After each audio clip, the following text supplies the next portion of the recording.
Day 3 of Afreximbank's Canex 2024 weekend saw the spotlight shift to the transformative role of sports in driving Africa's economic growth, cultural development, and social change.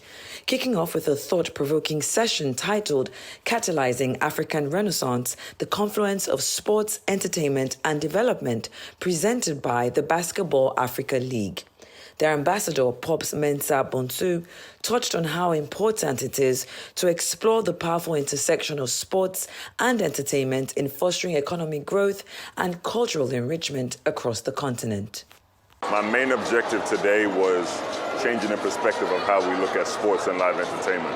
I looked at sports, African athletes, how they dominate the world of sports. Then I looked at live entertainment where African musicians and the African music in itself, how far it's spread and how global it is. And talking about pairing those two sectors to build infrastructure so that, we can get Africa to some economic sustainability is a travesty to me, as well as having some of the most famous and publicized entertainers on the planet, but they don't make a lucrative profit over here or make revenue over here. So we have to use that to generate income, and it's not just generating income for the athletes and the entertainers. It's also helping the community and the surrounding infrastructure, creating jobs, helping the GDP. So there's so many benefits to having this kind of infrastructure and using sports and entertainment to amplify it.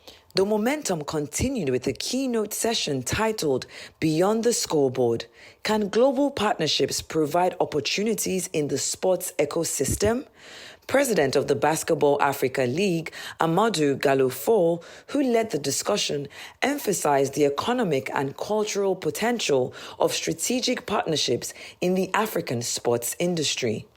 Well, first of all, we have a partnership with Afreximbank, so we share a common vision and a belief in Africa and its incredible, immense potential with the creative industry.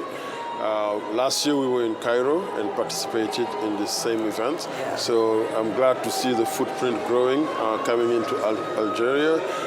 Really a sleeping giant, a country that is number 3 in terms of its economy on the continent, a massive population, just like everywhere else in Africa, 70% of the population under the age of 30. So being here for this weekend and having also our BL ambassador, Pops Mensah Bonsu, former NBA player from Ghana who just finished a masterclass, sharing, really our vision and our common purpose in terms of using sports and entertainment to continue to inspire the next generation. And with the Basketball Africa League, our stated goal is to build an economic growth engine for the continent, really using the tremendous potential and talent that we have to bring all that together to see what we have, the success we've seen in such a short period of time, in 4 years since we launched the Basketball Africa League,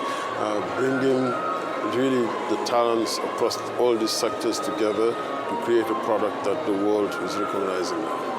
One of the day's highlights included a fireside chat with Algeria's own Imani Khalif, the 2024 Olympic gold medalist and professional boxer, discussing her journey and the power of sports in shaping personal and national identity. However, the day concluded with an exciting freestyle football championship, showcasing talent from across the continent. Nigeria's Minister of Arts, Culture and the Creative Economy, alongside the Sports Minister and the founder of the event, Valentine Ozigbo, shared their thoughts on the future of African sports as a cultural and economic driver. Sports has never been a man's game. It's a very universal game, and you can see that because many of the people who win medals, especially for us in Nigeria, are female. I love this sport because what this sport is doing is sort of combining creativity and sports. These are the two industries that really resonate with people. And I can imagine that if we had this kind of sport in Nigeria, it's something that would really impact the local communities.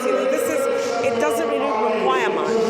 And, it can do a lot in changing their lives. We just saw a showcase of freestyle football, which in itself is about the hallmark of creativity, right? of freedom of expression, right? And and for me, as Minister of Sports Development, we got a populous country that has about 65% that are youths. How exciting and interesting and how meaningful will it be that freestyle football is part of what we are doing in our football ecosystem and sports ecosystem in Nigeria.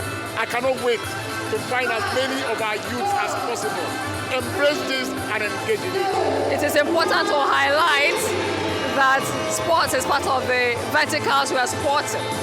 And in fact, if you see what's going on over there, we are actually promoting basketball for girls, and we welcome men, women in any sport of life for sports development.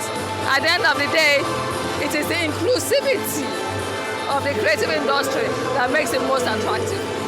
It's like been a labor of love. We put a lot of time, effort, a lot of resources into building it.